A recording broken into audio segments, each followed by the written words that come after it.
C'est Jésus qui parle à son Église. « Moi, tous ceux que j'aime, je leur montre leurs fautes et je les corrige.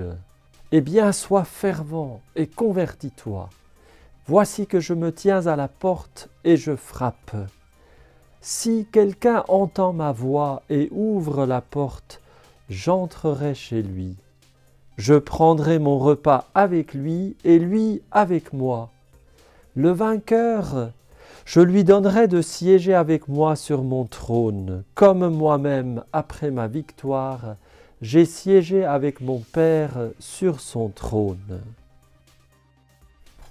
Jésus parle à son Église, Jésus nous parle, Jésus te parle.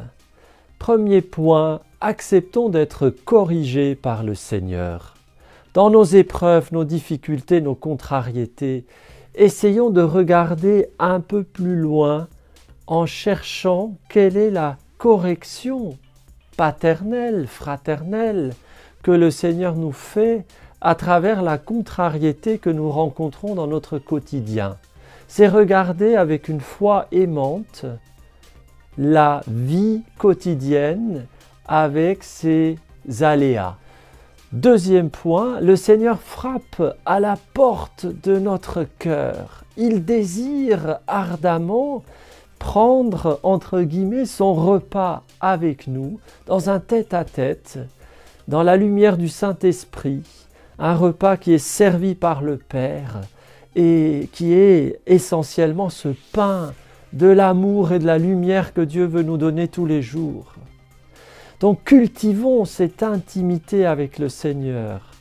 Et troisièmement, écoutons cette promesse extraordinaire que Jésus nous fait. Comme Jésus lui-même est assis près du trône de son Père, Jésus veut nous faire asseoir près de son trône dans les lieux célestes. Ce que Dieu a préparé pour ceux qui acceptent de le laisser entrer dans leur vie est absolument inimaginable. Et la gloire et la victoire qui nous attend est sans commune mesure avec les souffrances du temps présent.